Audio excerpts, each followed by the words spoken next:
नमस्कार साथियों, मैं हूं नारायण पटेल आपके अपने चैनल पर। आज हम यहां पर बात करेंगे राष्ट्रीय आय एवं योग्यता आधारित छात्रवृत्ति परीक्षा 2022-23 के संदर्भ में, जिसमें जो सेट का पेपर आता है, इस सेट के पेपर में आपके 90 प्रश्न आते हैं, जिसमें सामाजिक विज्ञान के 35 प्रश्न, साइंस के 35 प्रश्न और 20 प्रश्न गणित के आते हैं। इसके पहले मैं भी एक वीडियो बना चुका हूं और ये दूसरा वीडियो है जो कि बहुत ही महत्वपूर्ण मैंने प्रश्नों को चुना है। जो प्रश्न बहुत बार पूछे गए हैं, मैंने उन्हीं प्रश्नों को यहाँ पर ला करके रखा है आप लोगों के लिए। तो आज हम यहाँ पर आपके लिए सामाजिक विज्ञान के आपको 35 प्रश्न मिलेंगे, जो कि वेरी मोस्ट इंपॉर्टेंट है, जो 2008 से लेकर के अभी तक बार बार पूछे गए। तो आइए शुरू कर लेते हैं आज का ये वीडियो और देखते हैं कौन से वो 35 प्रश्न हैं जो आपकी परीक्षा में बार बार पूछे जा रहे हैं और इन्हें आप रट करके जरूर जाइएगा।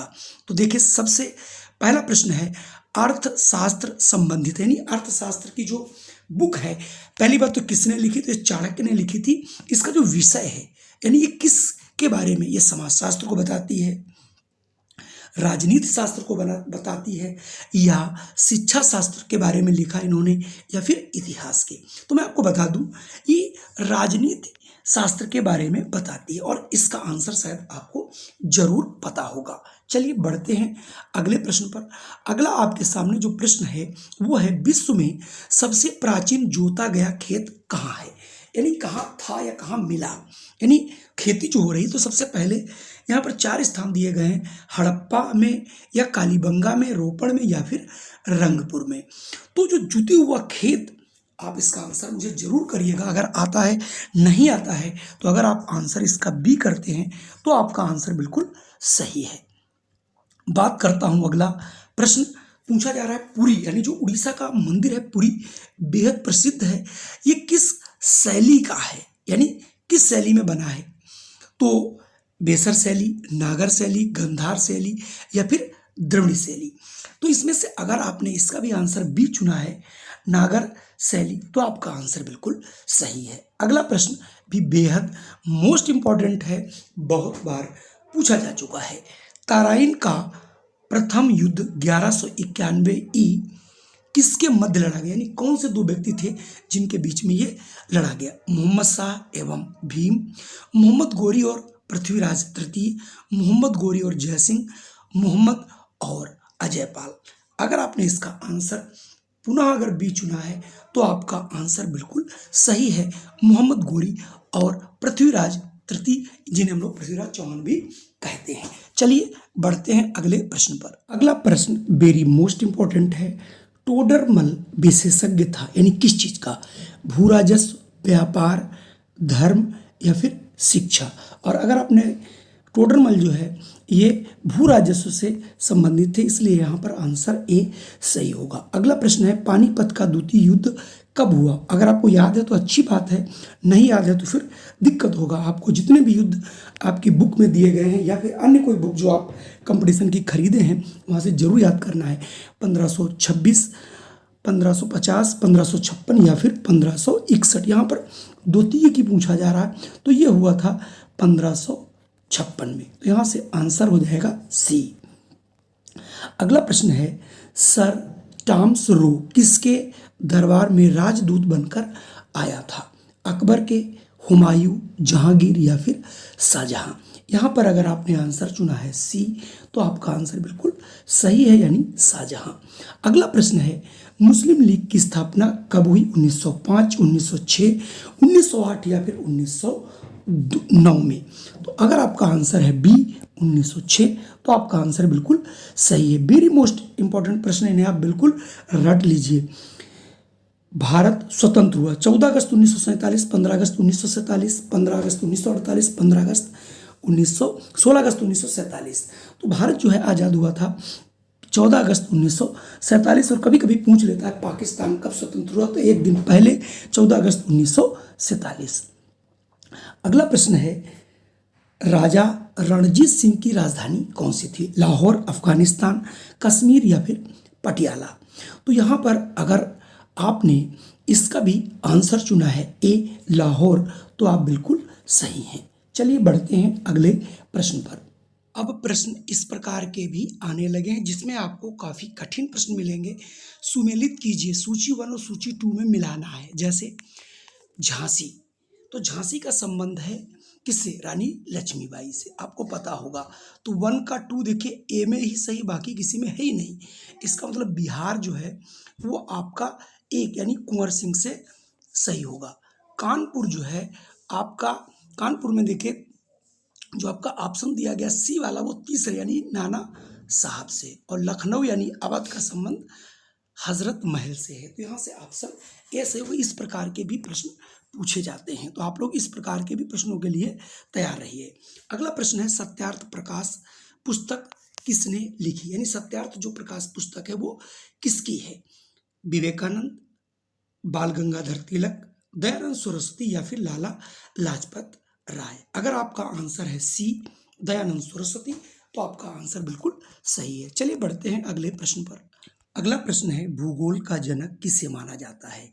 इरेटोस्थनीज, हेरोडोटस, हिकेटियस या स्ट्रैबो।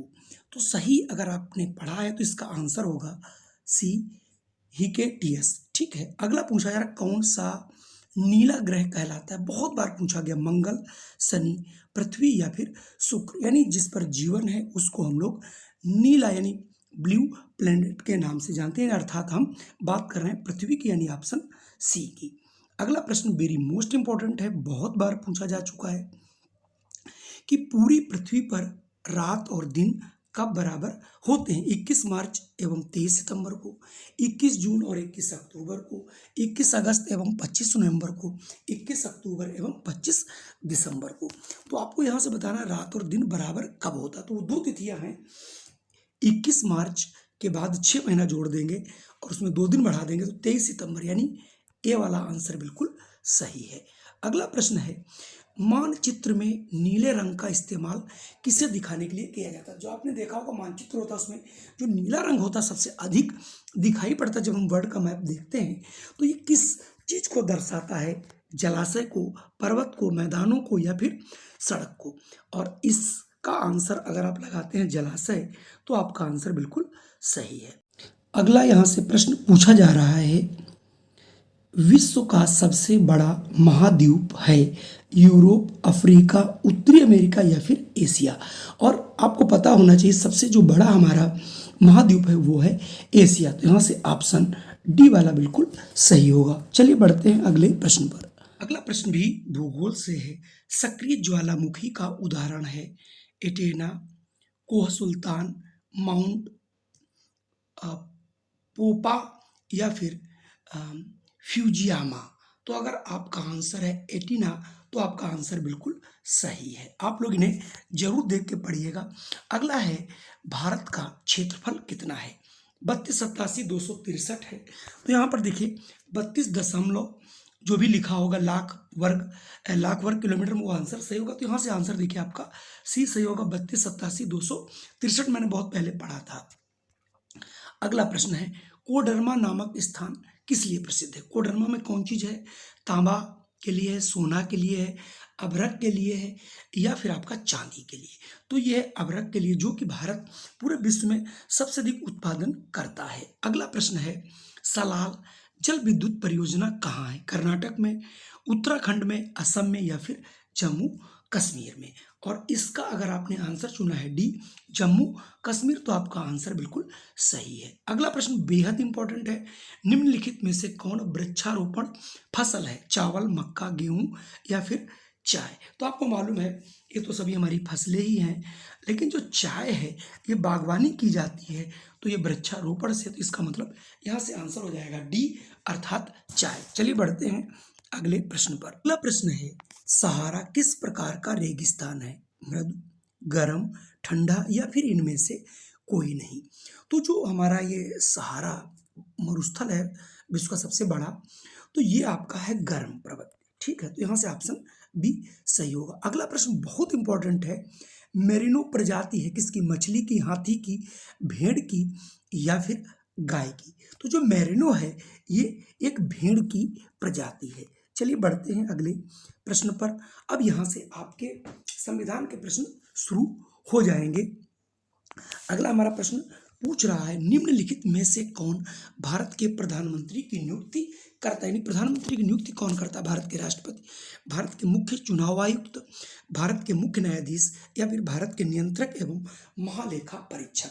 तो आपको मालूम होना चाहिए कि भारत का जो प्रधानमंत्री उनकी नियुक्ति भारत के राष्ट्रपति करते हैं। अगला प्रश्न है, वेरी मोस्ट इंपॉर्टेंट, बहुत अच्छा प्रश्न है, उत्तर प्रदेश लोकसभा में सीटों का योगदान करता है, यानी यहाँ पर उत्तर प्रदेश में कुल कितनी लोकसभा की सीटें हैं, तो यहाँ से आपको बताना है। तो 60 हैं, 70 हैं, 80 हैं या फिर 90 हैं। तो ये उत्तर प्रदेश में मैं आपको बता दूं सबसे अधिक सीटें हैं, जो कि संख्या में है 80। तो यहाँ से ऑप्शन सी बिल्कुल सही होगा। चलिए बढ़ते हैं अगले प्रश्न पर।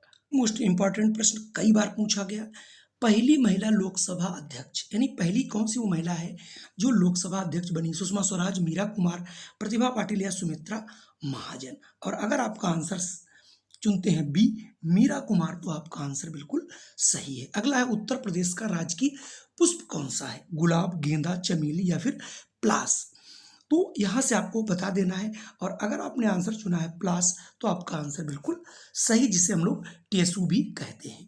अगला पूछा जा रहा, भारत के संविधान में अनुसूचियों की संख्या कितनी है, 11, 12, 13 या फिर 14। तो भारत में अनुसूचियां इस समय 12 हैं, जबकि जब संविधान बना था उस समय अनुसूचियां थी 9।